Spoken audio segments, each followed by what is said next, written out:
We have got a VIP panel today to talk about development and density for Kansas City. Exciting conversation we've been planning for a couple of months now. I'd like to give special thanks to our event sponsors. We have J.E. Dunn, Rob Clevenger's here as a member of the Builders Board of Directors. I think I saw Tracy Lewis around somewhere from Commerce Bank. Also one of our one of our event sponsors as well. Thank you, Tracy. So for today, we'll have just a general format of a moderated session. We'll have a social hour afterwards, so if you have the time, please hang out with us. We will go till about 5 o'clock. So without further ado, I would like to introduce one of my friends, Kiona Sinks. Kiona is with the Negro League Baseball Museum, and there she manages their community engagement as well as their digital strategy. She is the founder and operator of Elevate Consulting. She's really been one of the designers of our Builders Talks. We got together, a year and a half ago, 2 years ago, and started having notions of sessions like this. So this is really a dream come true that we've been able to put these programs together virtually and now in person, just some solid content. So Kiona's going to be graduating from the University of Missouri, Kansas City with an MBA in May. And so we're very proud and pleased to have her part of the program. She has an undergraduate degree from Central Methodist University. She went into psychology and sociology both. She is an advocate for our community, and she does things in the community like KC Rising. She's been involved with Central Exchange, just for example. So with that, let's get rolling. Well, thank you, Don, so much, and thank you guys for being here today with us for the 4th annual Builders Talk, which is hard to come to terms with. We've been around the roller coaster. COVID-19 has made things seem like it's been 10 years, but I will dive right into it with our panel, because you're not here for me, you're here for the panel. And I'm going to start with Amy as we work our way down to introduce yourself. My name is Amy Eckhoff. I'm currently the president of the American Institute of Architects Kansas City chapter, and I'm a planning architect with the General Services Administration. Hello, everyone. Brian Platt, city manager for Kansas City. Just 9 months on the job as of yesterday. Hello, everybody. My name is Frank White III. I'm Vice President of Development for Ride KC Development Corporation, a division of the KCATA. I'm John Kopakin with Kopakin Brooks, commercial real estate developer in Kansas City, and next year is going to be our 100th year. I'm Michael Collins with J. Dunn Capital Partners. We are the real estate private equity arm of J. Dunn Construction. Awesome. Thank you guys for that. And the first question is going to go to Amy, to my right. Amy, in our call last week, we talked a lot about density and infrastructure in Kansas City and how to preserve that as we look ahead to grow the community and move forward, but also being intentional with our resources. Talk a little bit about that and how that relates to now and then just with this conversation today. Well, so when we were focusing on this extension of the streetcar line, obviously that whole corridor along Main Street, we have communities directly to the east of that within a half a mile that have been historically underserved, and are communities that face greater issues with air quality, water quality, lead-based paint in homes, all of these things. So as we develop, if we can keep a mindset of reinvesting in that community to really build up that infrastructure and bring new people into the community, but also support those that are there without displacing them, that's going to be really critical to keep the character of Main Street. Yeah, that's very important. And Brian, you mentioned, not to put you on the spot, but 9 months into the job, I mean, what a time to be coming to Kansas City, not just here for our community, but a lot has changed with the pandemic. It has forced, all of us to think differently, react differently, and your job is not easy. And so, coming to Kansas City, obviously we have a lot to offer: infrastructure, community development, all of that good stuff. But it's a lot. And so what has it been like for you on the other side, internally, and talking to new leaders and kind of getting a grasp of, okay, where we've been, where we're going? What are your thoughts on that? We have a tremendous opportunity here as city leaders, and also in the development community here, to make transformative change of the city, not just looking up at the skyline and seeing new buildings, but bringing additional community benefit to the city. Internally in City Hall, the big thing over the last 9 months has been operations, budget, the boring stuff, the administrative stuff.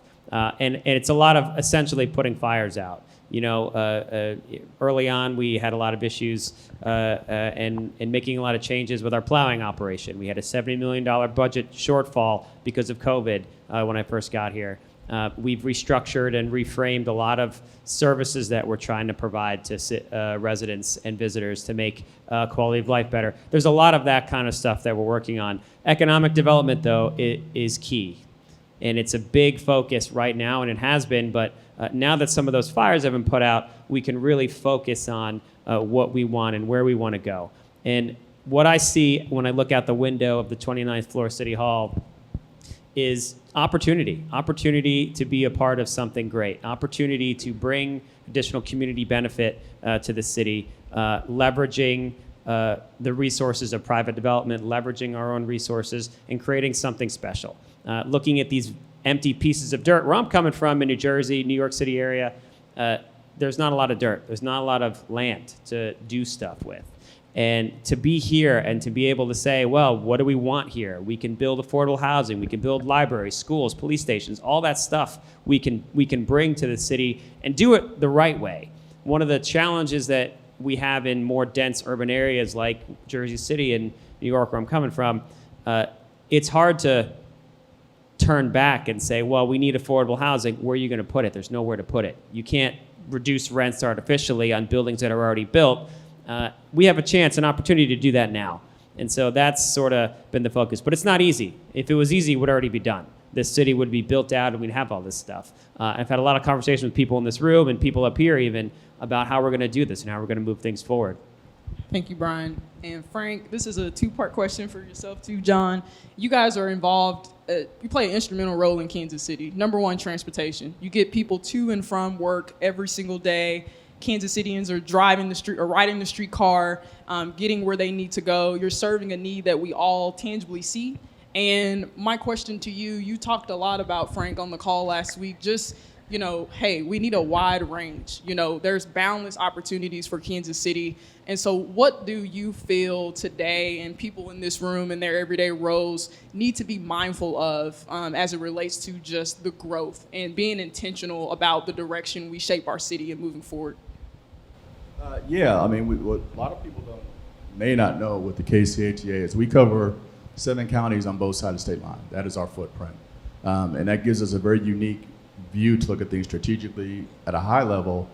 Probably the biggest thing I would say, County, is we need to understand that transportation is infrastructure. Mm-hmm. That development and transportation should be like this, but they're like this.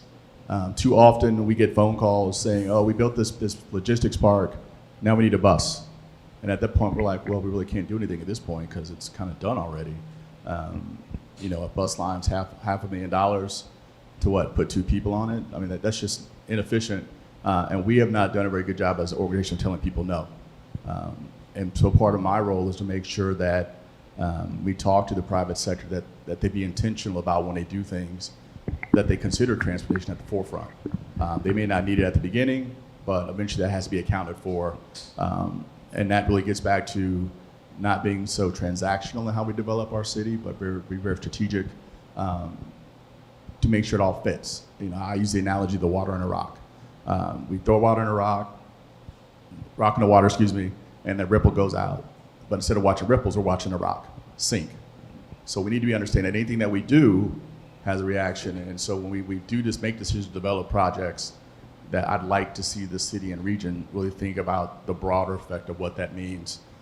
Take more of a longer cycle of how we develop this city and not be so caught up in the election cycle. Because we look at Kansas City in 1950, we had 81 square miles, 500,000 people. Now it's 2021, and we have 300 plus square miles. We have 508,000 people. So we really haven't grown like we should grow. And I think that's because we were not intentional how we wanted to grow. We should have about 800,000 people in Kansas City proper to make this thing hum. But we don't, because I just don't think we ever thought about it in the right way. We just build to build to build to build. Now we've got hollowed out East Side. Northland's upset about this. We go south, and they're wanting more attention because we just haphazardly done this thing. So I would say, just when you do these things, everyone wants to do a deal. We all want to get paid. I get that. But let's really try to be more strategic and intentional of how we build this city. Otherwise, you know, at one point we were ahead of Dallas and Denver years ago. Now we're behind them. So how do we get better? We're doing the right things now, but I'm always the guy in the room that says, yeah, but we just got to be better, and we can do it. We got great people in the city to do it. We just, you know, sometimes we're like almost too Midwest nice, and instead of being a little more attitudinal about where we're trying to be. Oh, that's great, Frank. And then John, just same thing, you know, streetcar, your involvement and just the impact it's made on Kansas City and kind of where you see that moving forward in the future. Yeah, I know we're going to talk more also about density, but I think density and economic development with dense projects is what really makes transportation systems work and what increases the top line revenue so that the city can choose to spend it on various areas around the community. And so I think there needs to be a focus on continued density in order to help out places that maybe don't have the demand right now for that density. I was just thinking, I'm on a incentive reform panel appointed by the city manager, and you know, one of the various first comments there that was really concerning was, okay, so hey, we've put in that streetcar. Now we don't need to do any more development around the streetcar because it's there, and it's really the exact opposite, that we ought to be leveraging the transportation investments that occur, and if anything, you know, you still want to do as few incentives as possible and all that stuff to make the market work, but if anything, we should be doubling down on projects and different types of projects right around these transportation centers. And so, you know, again, I think we'll talk more about density, but I really think that's the key to having the resources to be able to do the things that we all want to have done. Thank you for that. And Michael, you talked a lot about mix, you know, market rate, affordable for our city, for everyday Kansas Cityans. A lot of development is happening, but prices for young people like me are skyrocketing. But what does developers or what people like yourself, or what are the conversations that are being had to keep those things in mind as we move forward in Kansas City? Well, it's a difficult conversation because right now it's always been an either or in Kansas City. It's been that way since almost the beginning of Kansas City's time, an either or approach. That's why we're 309 plus square miles. If we have a conversation, though, about both, we need mixed rate, we need affordable, we need both of them to really create a Kansas City that is going to continue to be vibrant, but utilize the streetcar as a node, utilize the area transportation authorities bus system as a node as well, connecting and providing opportunities, using that as a spine of saying, what can we do as a transit-oriented development approach along the streetcar spine? How do we approach market rate? How do we approach higher density? And how do we approach multifamily, affordable multifamily that actually focuses on sustainable long-term approaches to affordable housing? What are those long-term approaches? What type of materials are we going to use to create sustainable, affordable housing? That's expensive to do. But how do we look at public-private partnerships, or even more of a P4 approach with that, where you're looking at public, private, and philanthropic components to make these opportunities happen, to leverage off of each other's expertise? Sometimes we're asking, you know, market rate developers to go after affordable housing. Do they have the business model to do it? What about the affordable housing folks that really are trying to build opportunity for themselves and for their community, but they also want sustainable long-term materials to actually look at an opportunity to have many generations that will graduate out of that housing opportunity to have something in the future, affordable housing unit being there for 50 plus years. How do we look at sustainable long-term approaches to address that as well as the market rate? Oh, that's really good, really key. And Frank, I want to circle back to you because this kind of goes hand in hand with what Michael is talking about, and then how you mentioned transformational versus intentional. And so those differences in terms of just how we structure community. But right now, Kansas City is in a unique spot. We have the community thinking, we might need these set of needs, and then people like you guys who are in this industry and those who are here with us today, are trying to get an understanding of what that looks like and how do we walk that out in action. And so what are your thoughts in terms of just giving individuals in this room kind of a thought process in terms of how we can be more intentional with the resources that we have, and yet how they can move to be transformational for Kansas City and not just reacting to every single thing that's hot on the market right now? Again, going back to what I do, the KCHA created KC Development Corporation as an answer to these issues that we carry 16.5 million riders a year over our corridors over 7 counties, and we never really leveraged those corridors. We have to credit Streetcar in 2016 with kind of raising the bar for what transit could be, and we looked at our region, we looked at our areas. Our 3 max lines are probably 50% of our riders on awesome corridors with awesome bones. If you buy into the strong town theory of using what you have. And so we recognize that we could not invest $50 to $60 million in Prospect Max and ignore the surrounding ecosystem. Where these people live, how they get into work. Is this a neighborhood? Is this a community? So part of our bi-state compact gives us a host of economic development tools we can use to foster development, ranging from condonation powers, land assembly, sales tax exemptions on construction materials, and we can even offer conduit bond financing. So we thought, okay, wait a minute, we cover these corridors. We talk about the east side. It's not a lack of incentives that hurts the east side, it's a lack of private capital. How do we attract private investment over there to address the issue of attainable housing, be it single family, duplexes, quadplex apartments? We don't care. It's really working with those neighborhoods to get an idea what they want done in their neighborhood off our corridors. So our goal, Kiana, is really to use our compact powers to be a catalyst for development, to stabilize and stage land and assemble land in a way that is attractive to private money. And we feel because of our institutional size and power, it makes it attractive to a private developer because we bring stability, and money needs clarity and stability, right? So we're using our federal authority to leverage private capital to go where in traditionally distressed areas, just because no one wants to take that risk. Well, we're going to be the guys to de-risk it at the KCATA so that we can bring folks over. And we've been talking to multiple developers on housing. I'm stealing this from Kelly Robbie, so if any of y'all know Kelly, please tell him I give him credit for this. He uses attainable housing, which I like better than affordable, because affordable, unfortunately, has got a connotation that's negative anymore. You say affordable, people kind of go, ugh. But attainable means something everybody can get.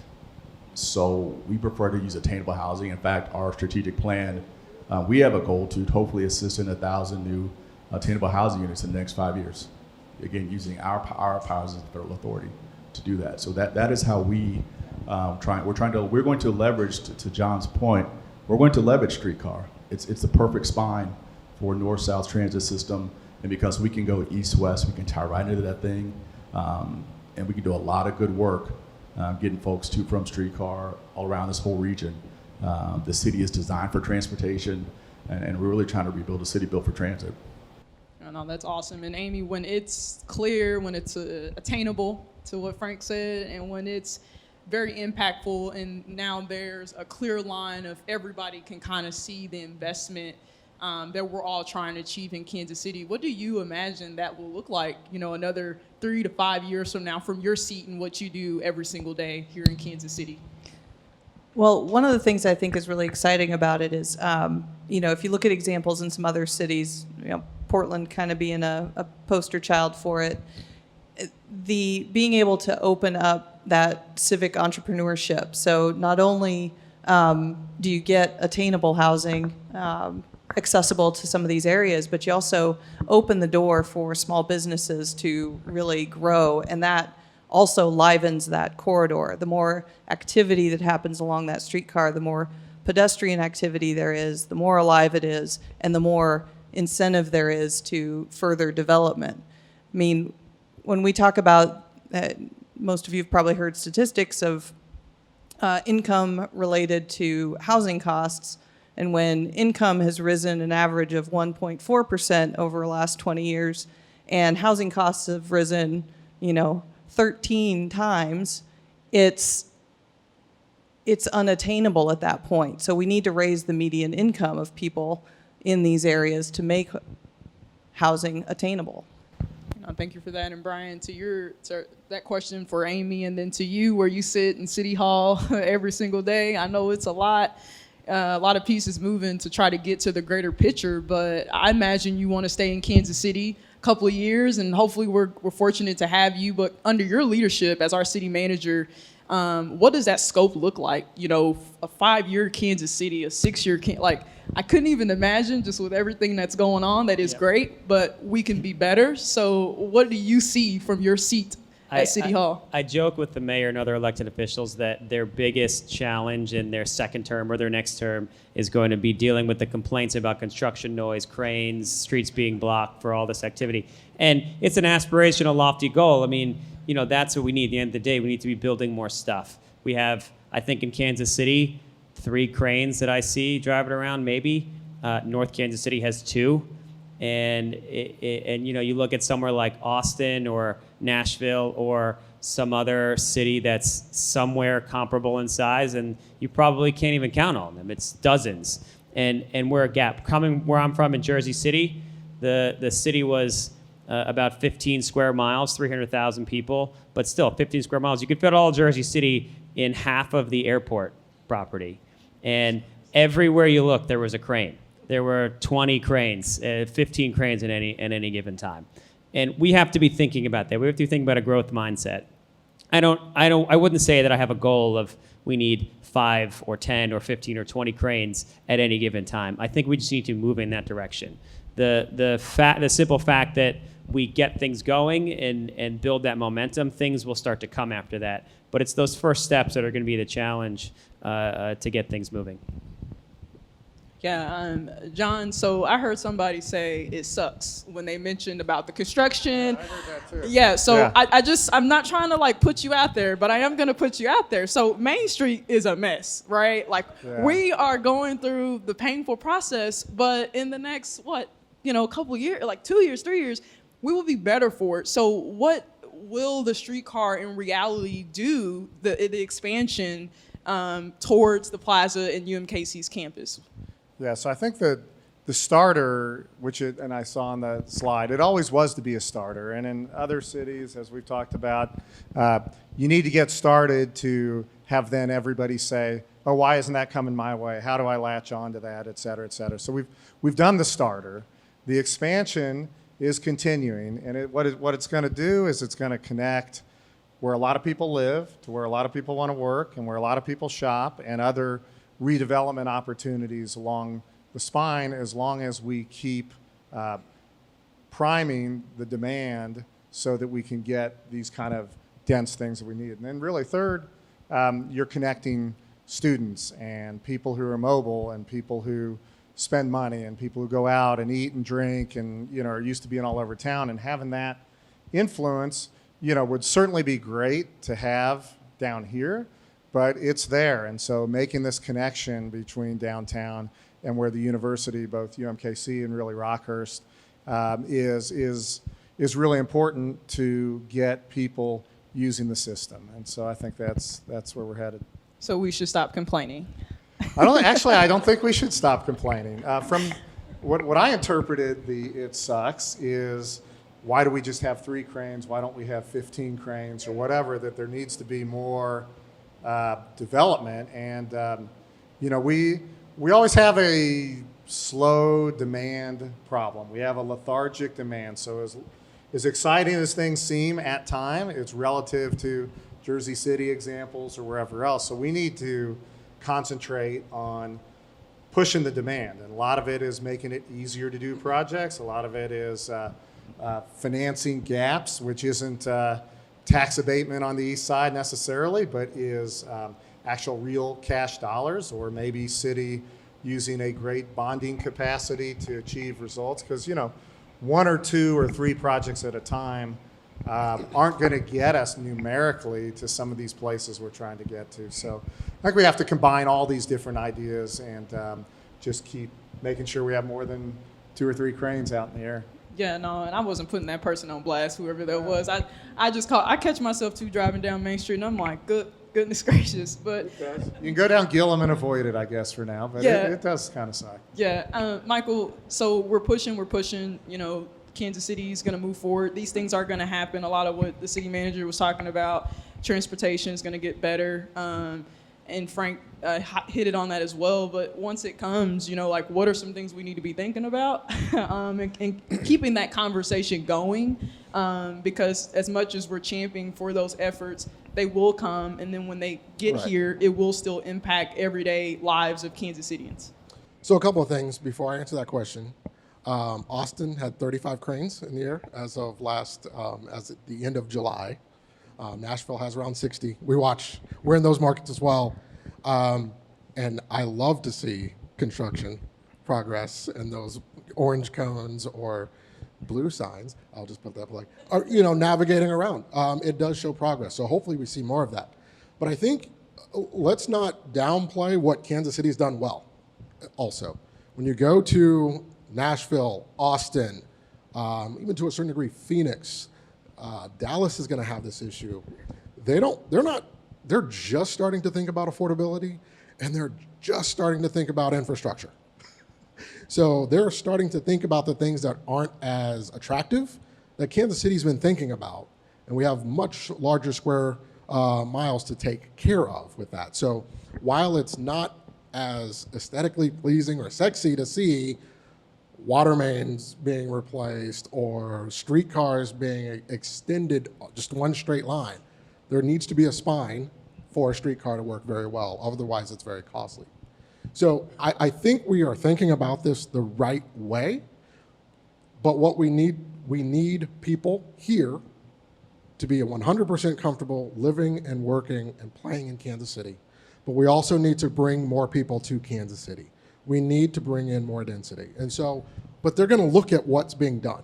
And they already are. They are looking at what are we putting in for a streetcar or infrastructure? How I'm going to get from downtown to the plaza or to UMKC without utilizing a car. I don't want a car. So what options do you have?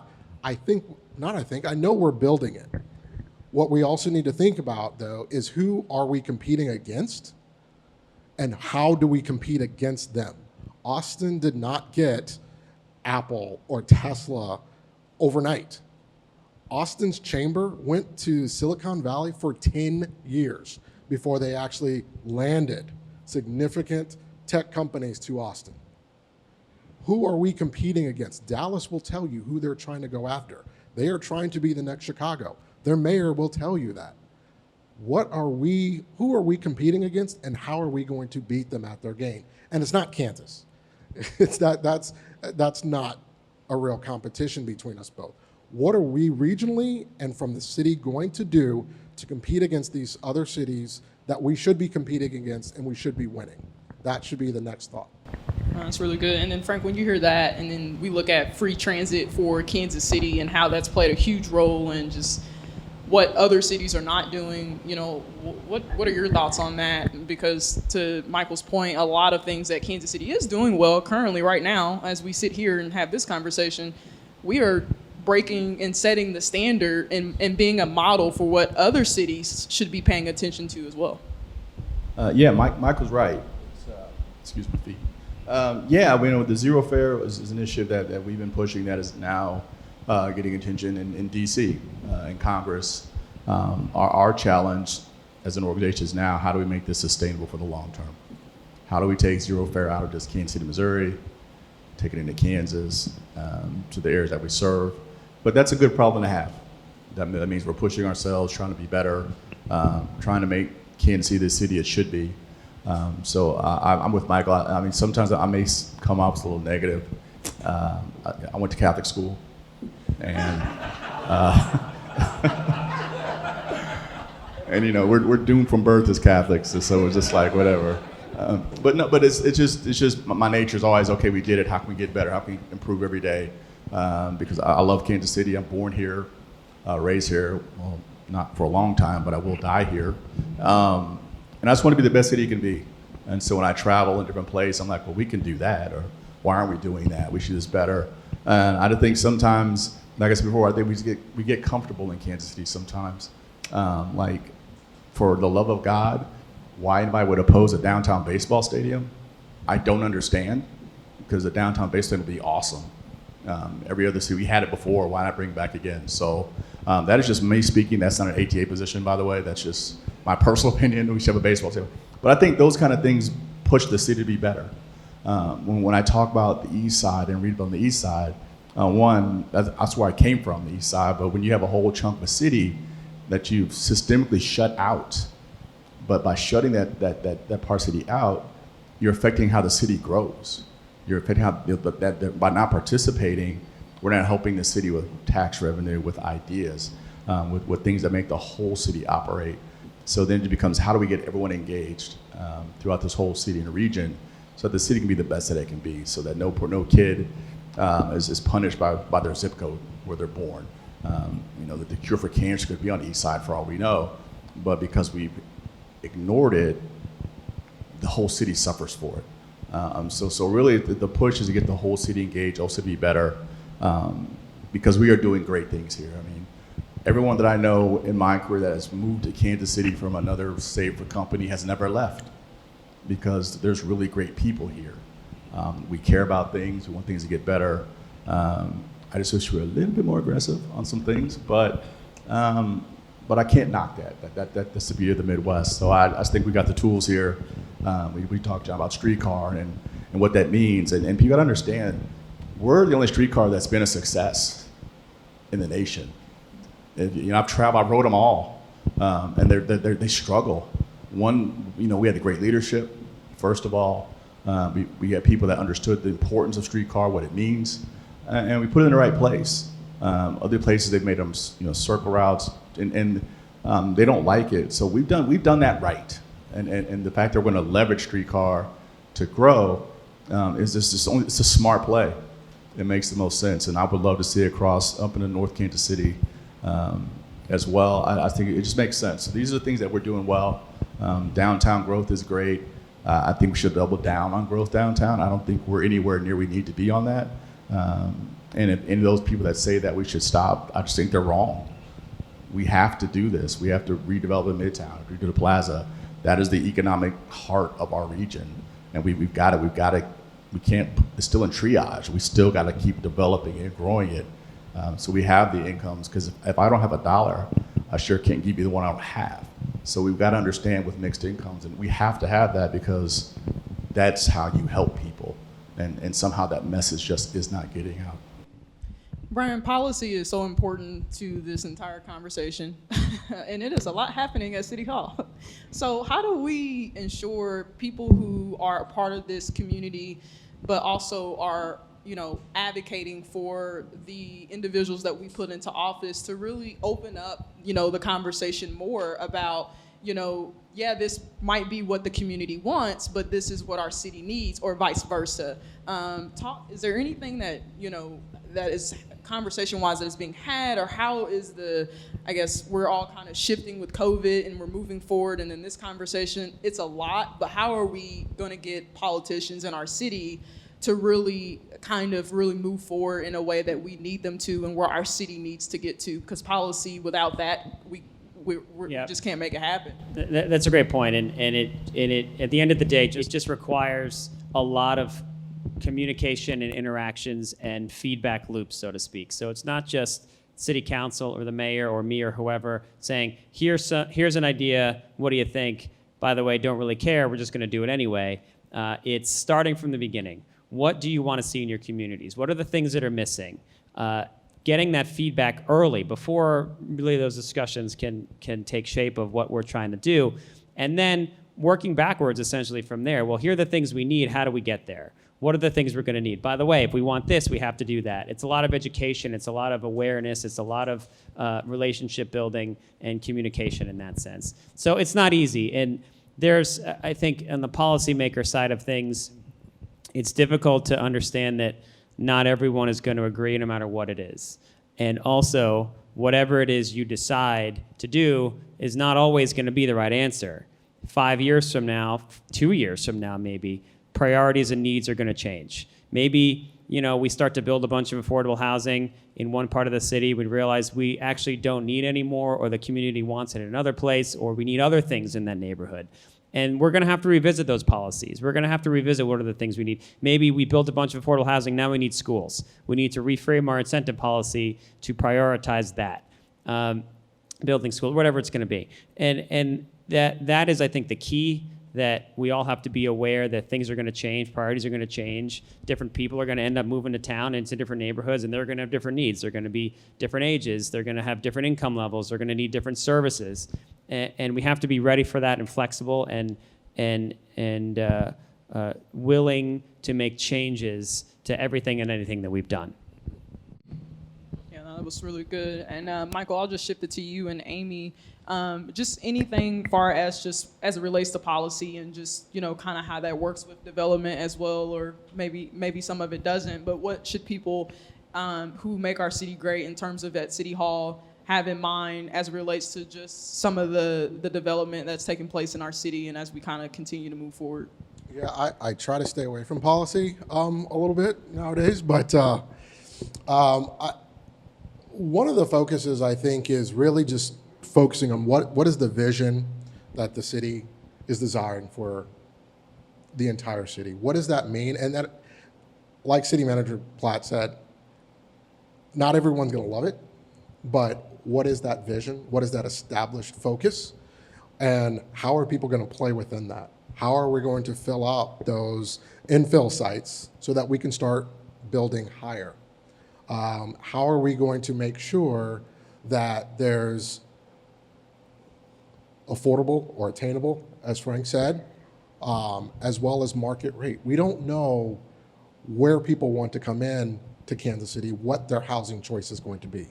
But what we should focus on is that it should be attainable for anyone who decides to come into Kansas City. If they want market rate luxury apartments, there it is. If they want affordable housing options for their family because they're trying to get to another opportunity of a job, well, there it is. We have to be able to, the policies, and I'm not saying that they're not happening, I'm just saying the policies should really be focused on how do we make this an attractive city for those who are here, as well as those who want and desire to be here, knowing that there's option for them. There's options for them to grow into the attainable housing. They may not want to be there forever. They may want another option in the future. Or how does affordable and attainable housing coexist with market rate? East Coast does it very well. We still have some issues to deal with that. And how do we focus on making sure that the opportunities for those jobs are there for people as well? Yeah, and John, just pass it to you, just with community conversation around, just like this conversation. It's helped me a lot as a young professional in our city that wants to raise a family here, want to play and live in Kansas City and make this my home. Will it take more conversation like the Builder Association hosting today to kind of really get people on an even level of just kind of buying in, not necessarily that we agree on everything, but understanding how the streetcar works, why we're expanding, just some of those little things. And I know you guys have been hosting informational sessions on that as well, which I think is fantastic. So if you choose to, you can understand the process. Yeah, I think the education of people within the community as well as the education of people outside the communities really important. I think something that city manager said and Michael said, and I don't think should be lost. He sees the opportunity, and I think everywhere you look, there's opportunities. We do have there are so many good parcels to do something with. It's not like we're in search of land. And when you look at other cities, and I went to school in Philadelphia, I have a daughter there now, and where you have to shoehorn in a Lowe's or where you have to shoehorn in a grocery store, how far out of your way. Relatively speaking, we have none of those problems here. So what do we do to market and educate to the outside community and the internal community, what the opportunities really are in Kansas City? And then, on the policy side, and again, nobody's going to listen to me, but how do we make it easy to do things? And when I say easy, it's not, okay, every developer who walks in the door is going to get whatever they want. But whatever the city policy is, how do we make it easy so that if somebody does want to develop something or somebody does bring a retail, I think Kansas City's opportunity is to make that whole process easy to do things. Easier said than done also. A lot of people say they're going to reform this and that and make it better, but we have an opportunity to be the easiest place in the country to do business, and we have these opportunities. We should take advantage of that. Yeah, and I'll just open it up to our panelists for any additional last parting words in terms of just things for everyone here that attended today to keep in mind, and just, where do we grow from here? How do we make Kansas City what the community it should be and to reach its full potential? I'll start with Amy. Well, I think one thing we need to remember is how we can leverage our partners at the federal level. We've done that well. Examples of the airport, the streetcar, infrastructure dollars that are coming our way can help us correct a lot of the things that we've been battling with so that we can think a little bit bigger and do things for our community. I'll just say that, I'll say again, I can't emphasize this enough, that we've got a really big opportunity here to do something great for this city and to build it. I'm not the only one saying this up here, obviously. We can mold it and bring things and shape the city to different parts of the city that other cities don't have the opportunity to do. We can take vacant land and turn it into all the things we need and more. We can be a part of building a city and neighborhoods from scratch. That's such an exciting opportunity. But it's not easy, it's not easy to be the first person to put a shovel in the ground in certain neighborhoods, and there's a lot of risk involved, and we're aware of that. But I think we need to have those conversations now, and we're already having them. Feeling great about some conversations that we've had, and I've had over the last few weeks even, and getting some interest in some things, and people feeling confident on their ends that they can move some things forward and have some productive, meaningful steps towards building stuff. So I hope that we can do this kind of thing in 4 or 5 years, and we can all be talking about how do we get rid of all these cranes? How do we deal with all the road construction and all this stuff? So that is sort of the vision, and I hope we can all do that together. I would say, just for all your projects in the future, just remember transportation is infrastructure, and always be in a project with transit in mind. And I'm not just talking about buses. You have to take that into account. I'm not anti-car, I love to drive. But we feel like if we're doing this right, for those who do not want to drive, we should have the best options available for those in our city who choose not to have a private vehicle. And just, again, don't call us when you're done. Try to call us at the beginning so we can at least guide you to where you probably need to be as opposed to at the back. Yeah, I think we've hit it over the head, but thinking about transportation, and when we are doing projects, thinking about transportation, our friendly company over here will deliver a parking space for about $40,000 a car. Okay, so think of the resources going into $40,000 a car. Okay, 38, sorry. But think of the resources that are being spent on something that is mostly empty half the time. We're not going to get rid of all cars. We can't lease space without cars, things like that. But we have to think about the investment and tying into the transportation system. Now, that being said, if the transportation system isn't tied in, we're in a real problem where we have no choice for some period of time. But we got to be thinking of those things, because really the wasted resources, and as we're talking with the city manager, we can get about half as much on a given stall to break even on a year. So the thing's never going to pay for itself. So how do we pull these pieces together to do something better than what we're doing today? I would say a centralized parking authority or structure that would focus on wherever the development is, they pay their pro rata share of that parking. And you build up the parking opportunities. You build the scale of the garage at where it can take on additional levels. But it's not born to each and every development to add parking facilities onto each and every development. How do we build density, create it behind maybe the streetcar line, 1, 2, maybe even 3 blocks behind it, build it up, and you walk to work from your garage. But a regional parking garage, maybe? A regional, something that makes sense where people can disperse. They don't have to look at their car until they leave if they're coming from a different location than downtown. But it's not born on every single development to build the garage structure. You pay a pro rata share. If you build a 100,000 square foot office building, you need 5 per 1,000 stalls. Hopefully you don't, but if you do, what is that additional level on the parking garage that's going to fit that load? And you pay your pro rata share versus trying to start from the ground up to build that. We're actually working on that right now, Mike. We can talk offline. That was breaking news that Frank just released. Hey, you guys, thank you so much for joining the Builders Association of Greater Kansas City for today's 4th annual Builders Talk. I just want to say thank you to Michael, John, Frank, Brian, Amy for your contributions to Kansas City. I feel literally a part of this community every single day, and I'm grateful to call Kansas City home. I have a lot of life ahead of me, so it makes me feel great that we have great people like you guys who are invested in our city and continue to keep us in mind. And so on behalf of all of us, Don, thank you so much for having me, and to Angela, to Erica, to the entire team at the Builders Association, thank you guys. Thank you to our sponsors for hosting this event today. And any questions, comments, conversations, they will be here for the happy hour. We encourage you guys to stay after. Thank you guys so much. Thank you. Thanks.